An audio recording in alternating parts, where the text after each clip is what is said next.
এক ভয়ানক দ্বীপের মধ্যে পড়ে গিয়ে জেগে উঠে এক রোবট যার নাম রোজ। সব প্রাণী তাকে দানব ভাবত, কিন্তু ভাগ্য তাকে দিয়ে এক অসম্ভব দায়িত্ব, একটি ছোট অনাথ হাঁসকে বাঁচানো, বড় করা আর উঠতে শেখানো। মেশিন হলেও সে শিখে ফেলে মায়ের মতো ভালোবাসা। তো এই রোবট কি তার দায়িত্ব পালন করতে পারবে, নাকি সে মেশিন হওয়ার কারণে অকেজ হয়ে পড়ে যাবে? তো চলেন শুরু করি আজকের দা ওয়ার্ল্ড রোবট এর অদ্ভুত আবেগ ভরা যাত্রাকে।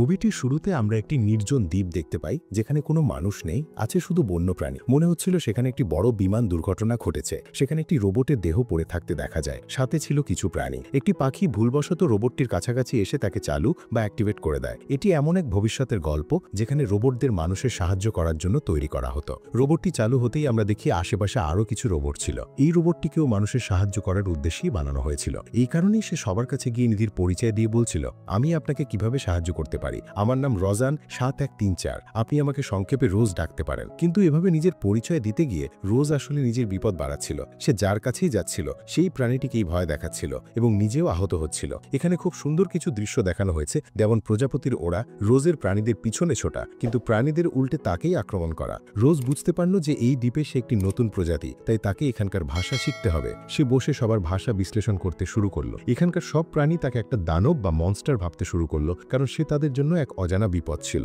অনেক চেষ্টা করেও যখন রোজ কোনো প্রাণীর ভাষা বুঝতে পারল না, তখন সে তার ট্রান্সমিটারটি চালু করলো, যা তাকে সরাসরি প্রস্তুতকারকদের কাছে বার্তা পাঠাতে পারত।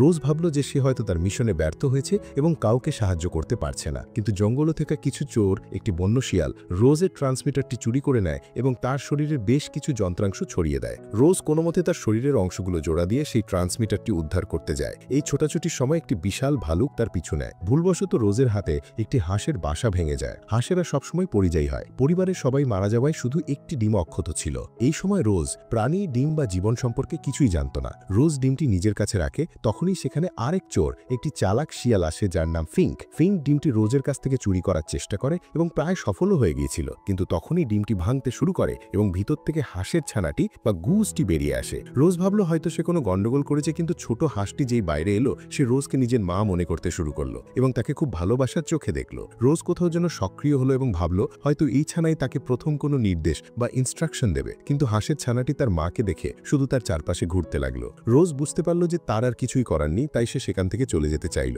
কিন্তু ছোট হাঁসটি তার মা রোজকে ছাড়ল না। তখনই সেখানে আর এক অপসাম আসে, যে বিপদে পড়লে মরা সেজে থাকে। এই অপসামটি রোজকে বোঝালো, আমি তোমাকে নির্দেশ দিচ্ছি, আজ থেকে এটি তোমার প্রথম আদেশ। তোমাকে এই ছানাটির যত্ন নিতে হবে, একে খাওয়াতে হবে, সাঁতার শেখাতে হবে এবং সবার পরিযায়ী হবার আগে একে উড়তে শেখাতে হবে। এখন রোজের হাতে তার মিশন চলে এলো। যদিও সে বাচ্চা লালন পালন করতে জানতো না। অপসামকে জিজ্ঞেস করলো, আমি এর জন্য প্রস্তুত নই। অপসামটি বলল, কোনো মাই প্রথমবার বাচ্চা লালন পালনের জন্য প্রস্তুত থাকে না, এটা শুধু শিখে নিতে হয়। জঙ্গলের সব প্রাণী এই ঘটনা দেখছিল, একটি রোবট কিভাবে একটি ছোট ছানাকে খাওয়াবে, সাঁতার শেখাবে বা উড়তে শেখাবে। এদিকে সেই আহত হাঁসটি রোজের কাছে এলো, এই ভেবে যে রোজ হয়তো তাকে সাহায্য করতে পারবে। তাই ফিঙ্ক শিয়ালটি রোজের কাছে পৌঁছালো এবং বলল, আমি তোমাকে সাহায্য করতে পারি, একটা বাচ্চা কিভাবে সামলাতে হয় আমি তোমাকে দেখাতে পারি। প্রথমে রোজ বুঝতে পারলো এই শিয়ালটি এক নম্বরে চালাক এবং স্বার্থপর, তাই তার কথা মানা উচিত হবে না। কিন্তু ফিঙ্ক নিজের স্বার্থের জন্য রোজকে খুব ভালো করে বোঝালো এবং অভিনয়ও করলো, কারণ ছোট হাঁসটি তখন ক্ষুধার্ত হয়ে জোরে জোরে চিৎকার করছিল। ফিঙ্ক তাকে শেখালো যে ছানাটিকে কিভাবে খাওয়ানো যায়। তখন রোজ ফিঙ্কের উপর ভরসা করতে শুরু করলো। ফিঙ্ক নিজের সুবিধার জন্য রোজের থেকে একটি সুন্দর আস্তানা তৈরি করালো, তাকে গরম করালো এবং নিজে পেট ভরে মাছ এবং অন্যান্য খাবার খেতে লাগলো। আর ছোট হাঁসের জন্য শুধু একটি থাবা মেরে কিছু পোকা বের করে দিল, কারণ এটাই ছিল তার খাবার। রোজ এবার ফিঙ্কের কাছে জিজ্ঞেস করল, আমি একে আর কি কি শেখাবো? ফিঙ্ক বোঝালো যে একটি ছোট বাচ্চাকে মানুষ করা বেশ কঠিন হতে পারে, তাকে অনেক বিপদ থেকে বাঁচাতে হয়। আমরা দেখতে পাই যে ছোট হাঁসটির ওপর অনেক কিছু আক্রমণ করে। এরপর আমরা জঙ্গলের স্বাভাবিক কাজকর্ম দেখি, যেমন একটি বিভার কিভাবে তার থাকার জায়গা বানানোর জন্য একটি বড় গাছ কাটত, যদিও অন্য প্রাণীরা তাকে নিয়ে হাসত। তখন রোজও ভাবল যে তাকে তার বাচ্চার জন্য একটি আশ্রয়স্থল তৈরি করতে হবে। সে বিভারের নকশা নকলে করে কাঠের একটি বড় আশ্রয়স্থল তৈরি করতে শুরু করল। ছোট হাঁসটির একটি নাম রাখা হলো, যা খুব কঠিন এবং কিছু সংখ্যাও ছিল, কিন্তু সংক্ষেপে তাকে ব্রাইট বেল বলা হলো। এখন ছোট বিলও তার চঞ্চু দিয়ে কাঠ এনে রোজকে দিত। রোজ এভাবে পুরো আশ্রয়স্থলটি তৈরি করল এবং তার ভেতরে বিলের জন্য একটি ছোট ছবিও আঁক। রোজ নিজের জন্য প্রথমে ঘুমানোর ভালো জায়গা তৈরি করলো, কিন্তু ছোট বিলের ঘুম আসছিল না। সে পুরো জায়গায় এদিক ওদিক ঘুরছিল। এই সুযোগে একটি র্যাকুন বিলকে খেয়ে ফেলতে চেয়েছিল, কিন্তু রোজ ততক্ষণে বুঝে গিয়েছিল যে বিলকে কিভাবে বাঁচাতে হয়। তখনই শিয়াল ফিঙ্ক রোজকে বলল যে ছোট বাচ্চারা গল্প শুনে ঘুমায়, যেমন আমাদের দাদি নানিরা গল্প শুনিয়ে ঘুম পাড়ান, তেমনি জঙ্গলে শিয়ালরা গল্প শোনাত। কিন্তু রোজ গল্প বলতে পারল কারণ সে একটি রোবট, তার মধ্যে এই জিনিসগুলো প্রোগ্রাম ছিল না। তখন ফিঙ্ক একটি গল্প তৈরি করতে শুরু করল। ফিঙ্ক রোজকে বারবার আটকে রাখছিল যে যাই ঘটুক না কেন সে যেন বিলকে কখনো না বলে যে রোজের জন্যই তার পুরো পরিবার মারা গিয়েছে। ফিঙ্ক কথাটা বদলে দিল এবং বিলকে জানতে দিল না যে রোজই দুর্ঘটনাবশত তার পুরো পরিবারকে মেরে ফেলেছে। আমরা দেখি যে বিল বড় হয়ে গেছে এবং তাকে বাইরে গিয়ে সাঁতার শিখতে হবে। রোজ তাকে একটি রোবটের মতো করে জিনিসগুলো শেখায়, কিন্তু প্রাকৃতিক জিনিসগুলো বিল কখনো শেখেনি। এই কারণেই সে বারবার ডুবতে শুরু করলো। অন্য প্রাণীরাও দেখছিল যে বিল একটি দানবের সাথে থাকে, কিন্তু বিল সবার সাথে ঝগড়া করত যে না, ও আমার মা এবং আমার মাকে কেউ কিচ্ছু বলতে পারবে না, আর আমি ডুবছিও না, শুধু আমার একটু অভ্যেসের দরকার। বিল এবার অন্য হাঁসদের কাছে যায় যাদের দেখতে তার মতোই। সে তাদের সাথে কথা বলতে শুরু করে, কিন্তু সব বাচ্চাদের মধ্যে যেমন কিছু বদমাশ বাচ্চা থাকে তেমনি এই হাঁসদের মধ্যেও ছিল। তারা বিলকে বিরক্ত করতে শুরু করে এবং তাকে ডুবিয়ে দিতে চায়। এই সময় একটি কুমির আসে। অন্য হাঁসেরা উড়ে যায় কারণ তারা উড়তে পারত, কিন্তু বিল আটকে যায় এবং কুমিরের খাবার হতে যাচ্ছিল। রোজ দৌড়ে আসে, কিন্তু তার পা আটকে যায়। তখন রোজ তার একটি হাত ভেঙে বিলকে বাঁচায়। যদি বিল সাঁতার জানতো তাহলে হয়তো সেও উঠতে পারত। এবার বাকি দুটি হাঁস সবার সামনে রোজের ভণ্ডামি ফাঁস করে দেয় যে এই তোমার মা একজন প্রতারক, এই দানবটি তোমার পুরো পরিবারকে মেরেছে। যখন বিল এই কথা জানতে পারে তখন সে খুব আহত হয়। সে জিজ্ঞেস করে আপনি কেন এই কথা আমার কাছে লুকালেন, এবং ফিঙ্ককেও জিজ্ঞেস করে যে আপনি কি এই কথা আগে থেকেই জানতেন। ফিঙ্ক বলল যে আমি ওদের দুজনকে খুব ভালোভাবে উচিত শিক্ষা দেব, আমি ওদের খেয়ে ফেলবো। বিল আবার জিজ্ঞেস করলো আমাকে সত্যিটা বলো। এরপর তারা সবাই তাদের আশ্রয়স্থলে আসে। বিল জিজ্ঞেস করে আপনারা কেন আমাকে মিথ্যা বললেন। রোজ বলল যে ফিঙ্ক কাকে না বলতে বলেছিল। ফিঙ্কও বলল যে দেখো সবটা দুর্ঘটনাবশত হয়েছিল, তখন রোজ নতুন ছিল, সে কিছুই জানতো না, সে ইচ্ছা করে তোমার বাবা মাকে মারিনি। কিন্তু বিল বলল যে আমি যাদের বিলং করতাম তাদের কাছে আমি কখনো যেতে পারিনি, শুধু আপনার কারণে আমি চিরকালের জন্য একা হয়ে রইলাম। এবং বিল সেই পুরো আশ্রয়স্থল ও তার মা রোজকে ছেড়ে অনেক দূরে চলে গেল। বলা যেতে পারে সে নিজের মতো অন্য হাঁসদের কাছে চলে গেল। রোজ বুঝতে পারল না যে এবার সে কার সাহায্য নেবে, তাই সে সরাসরি সেই জায়গায় গেল যেখানে সে ধ্বস্ত হয়েছিল। সেখানে তার মতো আরো অনেক রোবটের দেহ ছিল। রোজ জানতে পারল যে তার মতো আরো 5টি রোবট ছিল, অর্থাৎ এই একটা জাহাজে 6টি রোবটের লট এসেছিল। তাদের মধ্যে অনেকেই ক্ষতিগ্রস্ত হয়েছে, জলের কারণে নষ্ট হয়েছে, কিন্তু একটি রোবট এখনো ঠিক আছে এবং সঠিকভাবে কথা বলতে পারছে। রোজ তার কাছ থেকে সমস্ত তথ্য জানতে শুরু করলো যে তারা কোন প্রস্তুতকারক কোম্পানি থেকে এসেছে, কেন তাদের তৈরি করা হয়েছে। তাদের তৈরি করা হয়েছে মানুষের সাহায্য করার জন্য এবং তাদের কাজকে সহজ করার জন্য। যদি তাদের কোনো ত্রুটি আসে তাহলে তাদের আবার প্রস্তুতকারকদের কাছে পাঠানো যেতে পারে। তাদের কাছে একটি ট্রান্সমিটারও ছিল। রোজ এবার এই রোবট বন্ধুকে জিজ্ঞেস করলো আমার তোমাকে একটি প্রশ্ন করার আছে, আমি এখানে আটকে গেছি। কিন্তু যেই সে তার অনুভূতিগুলো সম্পর্কে বলল তখন সেই রোবটটি বলল তুমি নষ্ট হয়ে গেছো, তোমার মধ্যে অনুভূতি এসে গেছে, এই জিনিসগুলো মানুষের হয়। যদি তুমি এমন অনুভব করতে পারো তাহলে তোমাকে সরাসরি প্রস্তুতকারকদের কাছে যেতে হবে, কারণ তুমি ত্রুটিপূর্ণ। রোজ যেটা একটা রোবট, তার মনের ভেতরে নিজের হাঁসঠানাটিকে নিয়ে যে অনুভূতি এসেছিল যে সে বিলের সাথে ভালো করেনি, সেই কারণে সে বিভ্রান্ত হয়ে গেল। সেই রোবটটি কিছু করার আগে রোজ তাকে শাটডাউন করে দিল এবং তার ট্রান্সমিটারটি বের করে নিল যাতে সে নিজের কোম্পানির কাছে তার ডেটা পাঠাতে পারে। রোজ খুব চিন্তিত ছিল এবং একা গিয়ে একটি পাহাড়ের উপর বসে পড়ল। ফিঙ্ক তার কাছে এসে বলল আরে তুমি এভাবে চলে যেতে পারো না, তাও আমাকে কিছু না বলে। আমি তো তোমার সাথেই থাকি, আর তুমি চলে গেলে আমার কতটা খারাপ লাগবে, তুমি ছাড়া আমার আর কে আছে। কিন্তু রোজ এখন বুঝে গেছে যে এই জায়গা তার জন্য নয়। তবে ফিঙ্ক তাকে আবার বোঝালো আমরা হার মানতে পারি না, এখনো সেই ছানাটির জন্য অনেক কিছু শেখা বাকি আছে। যদি পরিযায়ী হওয়ার সময় এসে যায় এবং সে উঠতে না পারে তবে সে অন্যদের থেকে পিছিয়ে যাবে। তখন রোজ হার মানল না এবং তার দেওয়া আদেশ পূরণ করার জন্য আবার তার ছেলে বিলের কাছে ফিরে গেল। এবার সে বিলের কাছে ক্ষমা চাইল এবং বলল দয়া করে আমাকে তোমার সাহায্য করতে দাও। রোজ প্রথমে বিলকে তার উপর বসিয়ে উঠতে শেখায়, কিন্তু এই কৌশলও বেশি দিন কাজ করেনি, কারণ বিল যখন দ্রুত বাতাসের মধ্যে উঠত তখন সে নিচে পড়ে যেত। রোজ এবার বিলকে ভালোভাবে ওড়ার প্রশিক্ষণ দেওয়ার জন্য একটি ঈগলের কাছে পৌঁছালো এবং তার সাহায্য চাইল। সেই ঈগলও রোজকে সাহায্য করলো এবং বিলকে শেখালো যে কিভাবে এই ছোট ছোট ডানাগুলো ছড়িয়ে দিতে হয়, কিভাবে উপরে যেতে হয় এবং সেখান থেকে নিচে লাফ দিতে হয়। রোজ একটি খুব ভালো প্ল্যাটফর্ম তৈরি করে দিল যেখান থেকে সে বিলকে উড্ডয়নের জন্য নিয়ে যেতে পারে এবং অনুশীলনও করাতে পারে। এই সব দেখে জঙ্গলের প্রাণীরা বুঝতে পারল যে এই রোবট কোনো দানব নয়, বরং সত্যি বিলের মা যে তার জন্য এত যত্ন করে। আমরা হাঁসদের নেতাকে দেখি, সে রোজকে বোঝায় যে তুমি তো একজন আসল মায়ের মতো কাজ করেছো, তাকে উঠতে শিখিয়েছ, কিন্তু এখনো কিছু জিনিস বাকি আছে যা বিলের মধ্যে কমতি আছে, কারণ যখন তারা পরিযায়ী হওয়ার জন্য যাবে তখন আবহাওয়া সবসময় ভালো থাকবে না, বরং কখনো ঝড় আসবে, কখনো তাদের থামতে হবে, কখনো আবহাওয়া খুব ভারী হবে, আবার কখনো উঁচুতে উঠতে হবে। এই কারণে রোজ বিলকে আরও কঠোর অনুশীলন করালো, যেমন তার ডানায় পাথর বেঁধে দেওয়া এবং জলের সাথে ভারী অবস্থায় ওড়া। অবশেষে বিল পরিযায়ী হওয়ার জন্য সম্পূর্ণ প্রস্তুত ছিল। সে তার প্রজাতির কাছে চলে গেল, সবাইকে হাই হ্যালো বলল এবং হাঁসদের নেতা বিলকে তার সাথে রাখল, কারণ বিলের কোনো পরিবার ছিল না। এই কারণে কেউ তাকে নিজের সাথে রাখতে চাইছিল না। সে রোজকে বিদায় জানিয়ে চলে যেতে চাইল। রোজ কোথাও যেন বিলকে আলিঙ্গন করতে চেয়েছিল, তাকে আই লাভ ইউ বলতে চেয়েছিল, যে সে তাকে কতটা ভালোবাসে। এবং বিলও কোথাও যেন তার মাকে চলে যাওয়ার আগে বিদায় জানাতে চেয়েছিল এবং বলতে চেয়েছিল যে সে তার জন্য খুব ভালো জিনিস করেছে। কিন্তু তারা দুজনেই কোথাও যেন এক কদম পিছনে ছিল, এই কারণে বলতে পারল না। অবশেষে রোজ বিলকে একটি বিদায় দিল, তাকে শেষবারের মতো বাতাসের মধ্যে ওড়ালো। বিলকে নিজের উপর বসিয়ে বিল একটি খুব লম্বা উড়ান দিল এবং এই সব হাঁসেরা উড়ান ভরে পরিযায়ী হওয়ার জন্য বেরিয়ে পড়ল। রোজ তো শুধু একটি রোবট ছিল, যদি সে মানুষ হতো বা কোনো প্রাণী হতো তাহলে ফুপিয়ে ফুপিয়ে কাঁদত। রোজ এই সময় একেবারে একা বসেছিল। তখনই ফ্রিঙ্ক সেখানে আসে এবং বলে যে এই দুজনই এখন একা রয়ে গেছে। ফ্রিঙ্ক রোজকে বোঝায় যে শীঘ্রই শীতকাল আসছে, সব প্রাণী তাদের নিজেদের আশ্রয়স্থলে চলে যাবে, তাই রোজকে কিছু সময়ের জন্য একা থাকতে হতে পারে। রোজ তার আশ্রয়স্থলে চলে যায় এবং ফিঙ্কও তার বহু বছরের তৈরি করা আশ্রয়স্থলে চলে যায়। বাকি সব প্রাণীও লুকিয়ে যায়, কারণ শীতকালের কারণে খুব তীব্র ঝড় আসে। রোজ এই সময় ভাবল যে তার এবার চলে যাওয়া উচিত। এই কারণে রোজ এবার সিগন্যাল পাঠানো শুরু করে, কিন্তু ফিঙ্ক তাকে থামিয়ে দেয়, কারণ তার মন বলছিল যে সে একবার বিলের সাথে নিশ্চয়ই দেখা করবে। কিন্তু এই সিগন্যাল সেই প্রস্তুতকারক কোম্পানির কাছে পৌঁছে গিয়েছিল, যেখান থেকে বাকি সব রোবট তৈরি করা হয়েছিল। এখানে আমাদের বিলের জীবন দেখানো হয়, যে এখন শহরের কাছাকাছি পৌঁছে গিয়েছিল। তার উড়তে খুব ভালো লাগছিল। একদিন যখন আবহাওয়া খুব খারাপ ছিল, এই কারণে সব হাঁস আশ্রয় নেওয়ার জন্য সেই কোম্পানির ভিতরে পৌঁছে যায়, যা ছিল সেই রোবটের প্রস্তুতকারক কোম্পানি। কিন্তু এখানে হাঁসদের থাকাটা খুব বিপজ্জনক প্রমাণিত হলো, কারণ বাকি সব হাঁস রোবটদের দেখে ভয় পেতে শুরু করেছিল।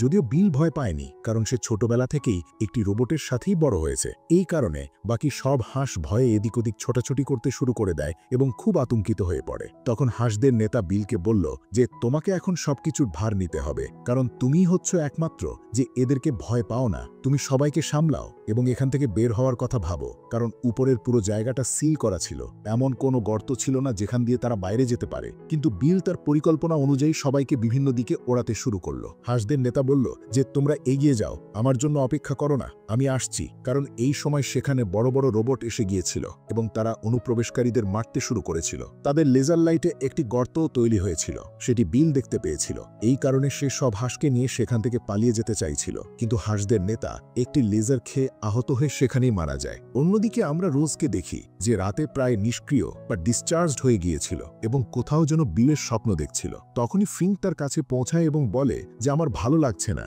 এবং অনেক ঠান্ডা, আমি সেখানে থাকতে পারলাম না। হতে পারে আমার মতো বাকিদেরও এই অবস্থা হয়েছে, তাহলে কি আমাদের একসাথে গিয়ে তাদের সাহায্য করা উচিত? রোজ এই কথায় রাজি হয়ে যায়, কারণ তারও বাকি প্রাণীদের সাহায্য করতে হতো। রোজ এবং ফিঙ্ক দুজনে মিলে অনেক প্রাণীকে উদ্ধার করে, কারণ ফিঙ্ক শুকে যে কোনো প্রাণীর অবস্থান বলে দিতে পারত এবং রোজ যে কোনো প্রাণীকে উদ্ধার করতে পারত, সেই প্রাণীটা জলে থাকুক, ঝুপড়ির ভেতরে থাকুক বা গাছের ভেতরে যেখানেই থাকুক। রোজ অনেক প্রাণীকে একত্রিত করে তাদের আশ্রয়স্থলে নিয়ে আসে। এমনকি সবচেয়ে ভারী যে ভালুক, যাকে সবাই ভয় পেত, তাকেও রোজ এখানে নিয়ে আসে। কিন্তু দেখা গেল যে বিভিন্ন প্রজাতি এখানে একত্রিত হওয়ায় সবাই পরস্পরের সাথে লড়তে শুরু করেছে, পুরোপুরি লড়ছে, একে অপরকে খাচ্ছে। তখন ফিঙ্ক জোরে চিৎকার করে এবং রোজও প্রায় নিষ্ক্রিয় হওয়ার আগে সবার কাছে অনুরোধ করে যে যতক্ষণ না বসন্তকাল আসছে, যতক্ষণ না এই শীতকাল শেষ হচ্ছে, আমাদের একসাথে বাঁচতে হবে। যদি আপনারা সবাই এমন করতে থাকেন তাহলে কেউই বাঁচবে না। তাই আমার সবার কাছে একটাই অনুরোধ, কেউ লড়বেন না এবং এখানে শান্তিতে থাকুন। প্রাণীরা এই কথায় রাজি হয়ে যায় এবং একদম শান্তিতে চুপচাপ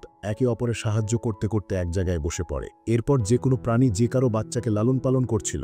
অবশেষে বসন্তকাল এসে গেল, সব প্রাণী এখান থেকে বাইরে বেরিয়ে গেল। রোজও যখন বাইরে বের হয় তখন চার্জ হয়ে যায় এবং দেখে যে হাঁসেরা ফিরে এসছে, অর্থাৎ পরিযায়ী হওয়া শেষ হয়ে গেছে। এর মানে হচ্ছে বিলও নিশ্চয়ই ফিরেছে। সে দূর থেকে দেখল যে বিল তার পুরো গ্রুপের সাথে ফিরে এসছে এবং সেও এখন একজন নেতা। রোজের খুব আনন্দ হচ্ছিল, কিন্তু সে ভাবল যে হয়তো করত তার এবার বিলের কাছে যাওয়া উচিত নয়। বিল নিশ্চয়ই তাকে ভুলে গেছে। এই কারণে রোজ তার সেই জায়গায় চলে গেল যেখানে সে একটি প্ল্যাটফর্ম তৈরি করেছিল। কিন্তু এখানেই সবচেয়ে বড় গন্ডগোল হলো। আসলে রোজ যে সিগন্যাল পাঠিয়েছিল তা মাত্র 1 মিনিটের জন্য। সেই সিগন্যালের কারণে প্রস্তুতকারক কোম্পানি কিছু অন্য রোবট পাঠিয়েছিল। একটি রোবট যার অনেক ট্যাকটিক্যাল দক্ষতা ছিল সে নিচে নামলো। তার নাম ছিল ভান্ড্রা এবং সে রোজকে নিজের সাথে নিয়ে যেতে এসেছিল। সে রোজকে জানায় যে প্রস্তুতকারক কোম্পানি কিভাবে তার সিগন্যালটিকে লক্ষ্য করেছে এবং রোজই একমাত্র রোবট যে বন্য জীবনে এসছে, প্রাণীদের কাছে থাকে এবং অনেক কিছু শিখেছে। তাই তাকে পুরোপুরি অ্যানালাইজ করতে হবে এবং তার পুরো মেমোরি ক্লিন করতে হবে। রোজ মানা করে যে সব কিছু কেড়ে নাও, কিন্তু আমার স্মৃতিগুলো কেড়ে নিও না। কিন্তু সে বলল, তুমি একদম চিন্তা করো না, তোমার স্মৃতিগুলো একদম সুরক্ষিত থাকবে। এবং এই কারণে ভান্ড্রা রোজকে নিজের সাথে নিয়ে যাচ্ছিল। কিন্তু তখনই ফিঙ্ক আসে এবং বলে যে বিল তোমাকে খুঁজছে সব জায়গায়, তাড়াতাড়ি চলো তো। রোজ বলল, 1 মিনিট অপেক্ষা করো, আমি কিছু জিনিস ভুলে গিয়েছি, আমি এক্ষুনি নিয়ে আসছি। এবং রোজ সেখান থেকে পালিয়ে যায়। কিন্তু ভান্ড্রা বুঝতে পারে যে রোজ আর কখনো ফিরে আসবে না। রোজ দৌড়ে আসে এবং প্রথমে বিলের সাথে দেখা করে। তারা দুজনই একে অপরকে আলিঙ্গন করে। বিল বলল, আমাকে আপনাকে অনেক কথা বলতে হবে, আপনি শুধু থামুন তো। এবং বাকি সব প্রাণীও একে অপরের সাথে ছিল। তারা কথা বলছিল এবং বলা যেতে পারে রোজ তার আসল বাড়িতে ফিরে এসছে। কিন্তু এখানে বাকি সব রোবটও আসতে শুরু করলো, যারা সব প্রাণীর উপর গুলি চালাতে লাগলো। কিন্তু এখন সব প্রাণীও প্রস্তুত ছিল এই সব রোবটদের সাথে লড়তে। সব প্রাণী মিলে এই বড় বড় রোবটদের উপর আক্রমণ করতে শুরু করলো। কিন্তু ভান্ড্রা সেই সব রোবটদের তাদের জায়গাতেই বিস্ফোরণ করার আদেশ দেয় যেখানে রোবটরা ছিল। সেই রোবটগুলো যেই বিস্ফোরণ ঘটায় পুরো জঙ্গলে আগুন লেগে যায়। এবার এই বেচারা প্রাণীরা পালিয়ে যেতে শুরু করত এবং রোজকেও প্যারালাইজড করে তাদের এয়ারশিপের মধ্যে ভরে নেয় এবং সাথে রোজকে নিয়ে যেতে লাগলো। সে রোজের ওপর পরীক্ষা করতে যাচ্ছিল, তার সমস্ত স্মৃতি বের করে নিতে যাচ্ছিল। রোজ খুব চিৎকার করে যে দয়া করে আমার স্মৃতিগুলো মুছে দেবেন না, আমার মধ্যে অনেক ডেটা আছে, আপনি সব নিয়ে নিন, শুধু আমার একটি স্মৃতি মুছবেন না, আমার সাথে বিলের স্মৃতিগুলোকে আলাদা করবেন না। কিন্তু ভান্ড্রা তা করে না এবং রোজের পুরো মেমোরি আলাদা করে দেয় এবং সাথে তাকে নিষ্ক্রিয় করে দেয়। রোজ একদম বন্ধ হয়ে যায়। কিন্তু তখনই আমরা দেখি যে বিল তার সব হাঁসদের সাথে এই এয়ারশিপের উপর আক্রমণ করে দেয় এবং সরাসরি এই এয়ারশিপের ভেতরে ঢুকে যায় এবং এরপর সরাসরি রোজকে খুঁজতে খুঁজতে তার কাছে চলে যায়। যখন সে দেখে যে রোজ একদম নিষ্ক্রিয় হয়ে পড়ে আছে, তখন তার কাছে যায়, তাকে আই লাভ ইউ বলে যে মা আপনি দয়া করে উঠুন, আপনি দয়া করে উঠুন। এবং আমরা দেখি যে সত্যি সেই নিষ্ক্রিয় রোবটটি অর্থাৎ রোজ, যার সব স্মৃতি মুছে দেওয়া হয়েছে, সেই রোবটও জেগে ওঠে, কারণ শুধুমাত্র বিলই তাকে ডেকেছিল। এরপর রোজ বলল, চলো এখান থেকে পালিয়ে যাই। রোজ এবং বিল দুজনেই এখান থেকে পালিয়ে যায়। বাকি সব প্রাণীও একটি বিভারের কাছে যায় যে একটি গাছ প্রায় কেটে দিয়েছিল এবং তার সাহায্য চায় যে দয়া করে জঙ্গলের মধ্যে আগুন লেগেছে, আমাদেরকে এই গাছটিকে ফেলে দিতে হবে। বিভার প্রথমে খুব ভাব দেখায় যে তোমরা আমার উপর হাসতে না, কিন্তু সব প্রাণী মিলে অবশেষে তার সাহায্য নিল, সেই গাছটিকে নিচে ফেলে দিল এবং যেই জল জঙ্গলের মধ্যে বয়ে গেল, সেই পুরো জঙ্গল থেকে আগুন নিভে গেল। এখানে অন্যদিকে রোজ এবং বিল পালানোর চেষ্টা করছিল, কিন্তু ভান্ড্রা তাদের ধরে ফেলেছিল। কিন্তু তখনই ফিঙ্ক সেখানে আসে, সরাসরি সেই জায়গায় যেখান থেকে সে একটি প্যানেল চালু করে দেয় এবং ভান্ড্রা ছিঁড়ে যায়, যা মাধ্যাকর্ষণের কারণে সরাসরি ছাদে লেগে যায়। রোজ তাকে ফাঁস থেকে মুক্ত করে দেয় এবং এরপর সরাসরি নিচে ঝাঁক দেয়। সে বিলকে বলে যে তুমি আমার উপর বিশ্বাস করতে পারো, আমি তোমার কিছুই হতে দেব না। রোজ তার দেহের ভেতরে বিলকে ভরে দেয়, এরপর একটি বলের মধ্যে বদলে যায় এবং এত উঁচু থেকে নিচে ঝাঁপ দেয়, প্রায় ভেঙেই গিয়েছিল, কিন্তু তবুও নিচে আরামসে নেমে গেল এবং বিলকেও বাইরে আরামসে বের করে দিল। সব প্রাণী একসাথে এই দুজনকে দেখে খুব খুশি ছিল, কিন্তু পুরো জঙ্গল পুড়ে গিয়েছিল। এবার সব প্রাণী বলল যে আজকের পর তুমি রোজ কখনো কোথাও যাবে না, এটা তোমার বাড়ি। রোজ বলল, যদি আমি না যাই তাহলে তারা আমাকে খোঁজার জন্য আবার কাউকে না কাউকে পাঠাতে থাকবে এবং প্রতিবারই এমন রোবট আসতে থাকবে, তাই আমাকে একবার তো সেখানে যেতে হবে এবং আমি প্রতিজ্ঞা করছি যে আমি ফিরে আসবই। কিন্তু ততক্ষণে সব প্রাণীর রোজের প্রতি খুব বেশি আবেগ তৈরি হয়ে গিয়েছিল, তারা রোজকে পাঠাতে চাইছিল না, কিন্তু রোজকে বাধ্য হয়ে তার সিগন্যালটি আবার পাঠাতে হয় এবং সেই জায়গা ছেড়ে চলে যেতে হয়। অবশেষে রোজকে নিয়ে যাওয়ার জন্য প্রস্তুতকারকের কোম্পানি পৌঁছে যায়। প্রতিবারের মতো এইবারও যখন শীতকাল আসে তখন সবাই পরিযায়ী হওয়ার জন্য বেরিয়ে যায় এবং বাকি সব প্রাণী তাদের তৈরি করা আশ্রয়স্থলে থাকে। ফ্রিঙ্ক সব ছোট ছোট বাচ্চাদের গল্প শোনাতো। রোজ এবং বিলের শেষের একটি দৃশ্য আমাদের দেখানো হয় যেখানে আমরা দেখি যে অনেক রোবট তাদের কাজ করছে যেমন তাদের নির্দেশ দেওয়া হয়েছে। তখন একটি ছোট্ট হাঁস বেরিয়ে আসে যে তার মাকে খুঁজতে থাকে। আসলে এটা ছিল বিল এবং সে যেই রোবটটির কাছে গিয়ে দাঁড়িয়েছিল সে আর কেউ নয় বরং রোজই ছিল। তার স্মৃতি মুছে দেওয়ার পরেও তার ভেতরের অনুভূতি কখনো শেষ হয়নি এবং সে বিলকে চিনে তাকে নিজের কাছে তুলে নেয় এবং তাকে তখনও ভালোবাসে। এরই সাথেই খুব আশ্চর্যজনক সিনেমাটি এখানে শেষ হয়ে যায়। গল্পটা তো এইখানে শেষ হয়ে যায়। এই গল্পটা শেষ হতে হতে আমাদেরকে অনেক কিছু শিখিয়ে দিয়ে যায় যে জীবনে আমরা কোথা থেকে এসেছি তা গুরুত্বপূর্ণ নয়, গুরুত্বপূর্ণ হলো আমরা কাকে বাঁচাই, কাকে সাহায্য করি আর কার জীবনের আলো হয়ে দাঁড়ায়। একটা রোবট যখন ভালোবাসা, দায়িত্ব আর ত্যাগের মানে বুঝতে পারে এবং সেই সবকিছু মেনে তার একটি পরিবার তৈরি করতে পারে, তো আমরা মানুষ হয়ে কেন বদলাতে পারবো না? আসল শক্তি শরীরে থাকে না, তাকে মনে। আর যেই মন অন্যের ভালোবাসার জন্য লড়তে শেখে তাকে পৃথিবীর কোনো জোরই হারাতে পারে না। তো যদি এই ভিডিওটা ভালো লাগে তাহলে একটা লাইক দিয়ে দিন এবং চ্যানেলটাকে সাবস্ক্রাইব করে পাশে থাকা বেল আইকনটা অ্যালাউ করে দিবেন, কারণ আমরা এরকম ভিডিও প্রতিনিয়ত নিয়ে আসতে থাকি। আরেকটা ভিডিও আসা পর্যন্ত নিজের খেয়াল রাখবেন। ততক্ষণের জন্য বাই।